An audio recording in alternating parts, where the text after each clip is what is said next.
This is going to be a bit different to my usual videos, but I think I found a pretty cool application of the new cloning glitch in Pokemon Scarlet and Violet that I haven't really seen anyone else talking about, and I wanted to share it with you guys today. I found a way to encounter, battle, catch, and temporarily own some Pokemon in forms that were only ever intended to be used in battle. This means that you can have these supposedly battle-only forms following you around in this mode, or using them in auto battle, interacting with them in a picnic, and even using the Synchro machine to play as them. You can't keep them permanently, as unfortunately they'll revert back to their intended forms as soon as they are placed in the PC, or whenever you restart your game. But as someone who very much enjoys the little eccentricities of the Pokemon series, I had a lot of fun getting a peek at some of these animations that we are never meant to see during normal gameplay, and maybe you will too. If you aren't aware, it was recently discovered that in Scarlet and Violet version 3.0.0, it is possible to clone a Pokemon by first encountering a wild Smeargle, and then getting it to perform the move Sketch to copy the move Transform from one of your Pokemon. Smeargle will then use Transform on its next turn, and you can swap into any Pokemon in your party that you desire, and Smeargle will of course transform into it. At this point, running away from the wild battle has a chance to generate an essentially perfect clone of your Pokemon that the Smeargle transformed into. If you choose to catch the clone, the only difference between it and your original Pokemon will be the new Pokeball that you used to catch it, the new catch level if it's changed, the new catch date and catch location if those have changed, which at the time of me recording this video, must be one of the 4 biomes that Smeargle can spawn in. This means that, unless your desired Pokemon can be found within the biomes of the Blueberry Academy, any clone that you generate and catch will be seen as illegal, and very likely will not be allowed into Pokemon Home, or allowed to be used online. This means that a lot of people are seeing this glitch as a means of item duplication and nothing more, as the clone bafflingly will also be generated holding whatever item your original Pokemon had, meaning that you can use a move like Thief, Covet, Trick, or Switcheroo to endlessly clone additional copies of your original item. But I had a thought. If Smeargle was making a perfect copy of your Pokemon at the time that it used Transform, could that mean that it could turn into some battle-only forms of Pokemon as well? And could we possibly generate clones of them that could be freely encountered in the wild? My mind first went to Meloetta. If you aren't aware, Meloetta can be encountered in its default Araya form in the coastal biome at level 70 by following a series of clues given to you by some students of the Blueberry Academy. But Meloetta also has a seldom seen alternate form called the Pirouette form that can normally only be seen by using the move Relic Song in battle. This form only lasts as long as Meloetta is currently your active Pokemon in battle. Withdrawing Meloetta back to your party, even in the middle of a battle, will cause it to revert back to its Araya form, so due to the form's rare situational usage and difficulty in acquiring, the form itself is very rarely even seen, and normally impossible to interact with outside of battle. But by using an extension of the newly discovered glitch, I was able to get it to spawn in the overworld, where it could be captured and interacted with, revealing a whole host of animations that, by all rights, should be completely unused in the game through regular play. There is a ton of misinformation currently floating around about the precise criteria required to generate one of these clones, and I certainly don't want to add to that by claiming expertise over this recently discovered glitch that is still in its infancy. There was initially the thought that only large Pokemon could be cloned, and I've heard people speculating that the move in Prison needed to be involved, or that the PP of the Smeargle or the Pokemon that you were trying to clone mattered, but in my experience, none of these things were important. Theories that I have heard that I am tending to lean further towards believing are that, because the game has a limited amount of available spawn slots, if you were able to defeat some wild Pokemon before entering a battle with the Smeargle, you are therefore freeing up some available slots for your clone to occupy when you exit the battle. As a self-admitted layman with very little actual coding experience, I imagine that whenever you encounter a wild Pokemon, information about the original state of this wild Pokemon must be stored somewhere. Because, well, whenever you run from an offline encounter, the Pokemon does not despawn, and you are immediately able to encounter that same Pokemon again, at full health, with full PP, and with whatever held item it originally held back in its possession.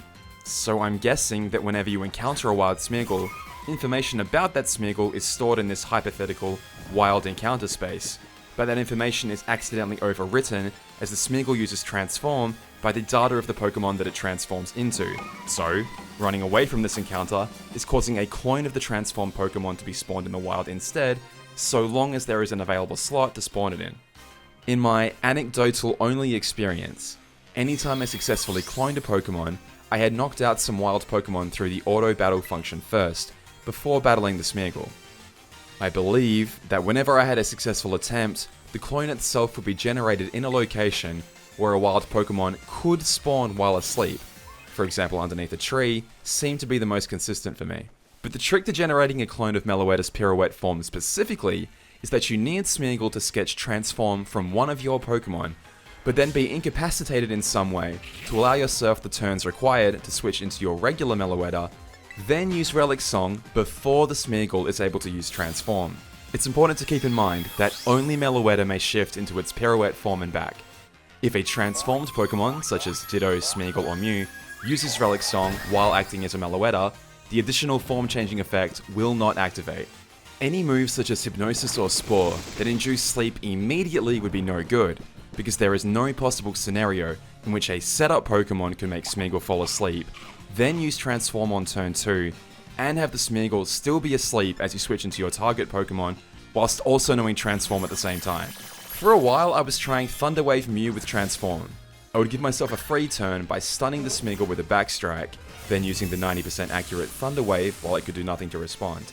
I would then use Transform on turn 2, which Smeargle would always immediately learn by using Sketch, and then on turn 3, I would switch into my Meloetta and pray for the 30% paralysis chance to occur, which of course it didn't 70% of the time, and the Smeargle would break through the paralysis and transform right on into the regular Aria form.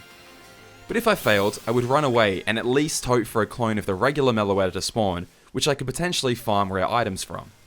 Because I was performing this glitch with my freshly caught level 70 Meloetta in the coastal biome, at the time of writing, for all intents and purposes, the game treats these particular clones like perfectly legitimate Pokemon. My original Meloetta has never entered Pokemon Home, and has therefore never been assigned a Home ID tracker, meaning that the clones don't have a Home ID tracker either. And until a patch comes along, I shouldn't have an issue with depositing as many of these clones as I like into Pokemon Home, or using them / trading them online if I so choose. But a 30% success rate is not so great.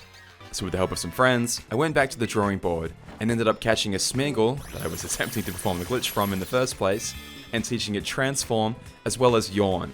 The new strategy is as follows. Find a wild Smeargle and save in front of it, ideally near a tree.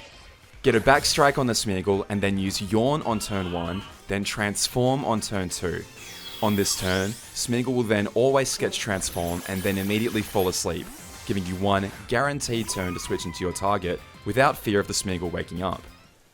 Now here on turn 3, I was using Relic Song to try and switch Meloetta's form.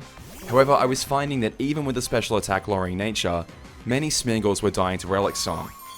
You could avert this by finding a Smeargle ahead of time that guaranteed lives Relic Song, and using that Smeargle to perform your glitch.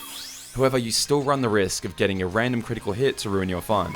I ended up going slightly further here and giving my Meloetta a Focus Sash, and then the move Trick to avert this. So now on turn 3, I was using the move Trick to give the Smeargle a Focus Sash, then on turn 4 using Relic Song, which the Smeargle was guaranteed to live.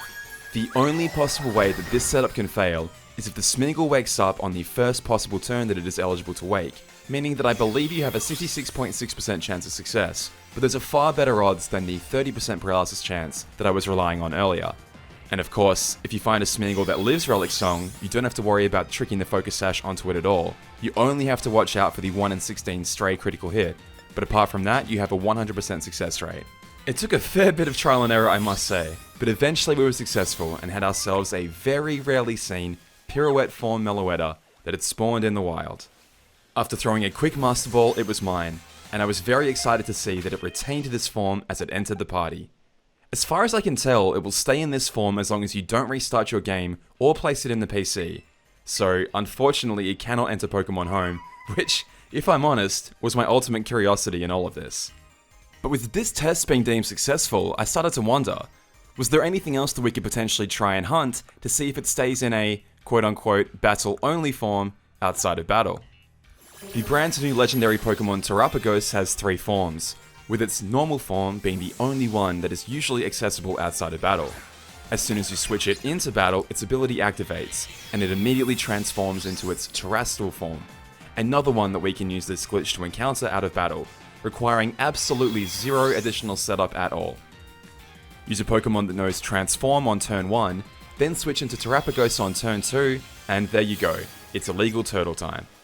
As far as I know, Stellar Form Terapagos, the special form of Terapagos that is seen when Terapagos specifically terastalizes, cannot be transformed into, so I don't believe this glitch can spawn the triple turtle stack out in the wild, but I might keep testing after this video goes live anyway. The heroic dolphin Pokemon Palafin also changes form under certain conditions, and is a form that is meant to be seen in battle only. Palafin was a bit more luck dependent, but I still got hero form Palafin to spawn in the wild quite quickly. For the setup, again on turn 1 we yawn, turn 2 we transform, and then turn 3 we switch into Palafin. Because Palafin transforms by being withdrawn from battle, we now need to switch back into a different Pokemon on turn 4, and hope for the 66.6% chance that the wild Smeagol stays asleep, before finally switching back into Palafin hero form on turn 5. We then wait until Smeagol transforms, and then we run away from battle, and boom! Here's a Super Dolphin sleeping against a tree for all to see. I just wanted to get a few forms working as a proof of concept, and believe me when I say that I tried really hard to get a Cramorant in its gulping or gorging form to spawn in the wild. This one required a bit of setup as well. Backstrike, then turn 1 yawn, turn 2 transform, turn 3 switch as usual, but then use dive or surf on turn 4, and hope that the very weak Smeagols don't die. I'm not really sure why I couldn't get this one to spawn, unless it truly is a battle only form and is prevented from spawning in the wild, but I'm definitely going to keep trying to see if it's possible. But there are tons of battle only forms in this game. Has this video inspired you to try and encounter some for yourself? Even if you can't keep them forever, I still think it's pretty neat that there are all these unused animations in the game that we can get to see by performing this glitch. I feel like it gives these forms so much extra personality. Palafin and Meloetta especially, I have way more appreciation for these forms now that I've actually got to spend some proper time with them. Oh, I must say, though Meloetta and Palafin are actually able to be fully interacted with in the picnic setting, including being able to give them a wash, complete with their own set of appropriate animations, please take care if you wish to do this with Terastal Terapagos, because I believe the game started to lock up as I attempted to give it a wash, but luckily by mashing the B button I was able to get back out of it. Of course, I will say again, bringing these forms into your party while playing online is probably not a smart idea and potentially risks you being banned, so I would say to only enjoy these forms for the novelty and for personal use. In fact, the safest bet of all would probably be to not even save after spawning any of them.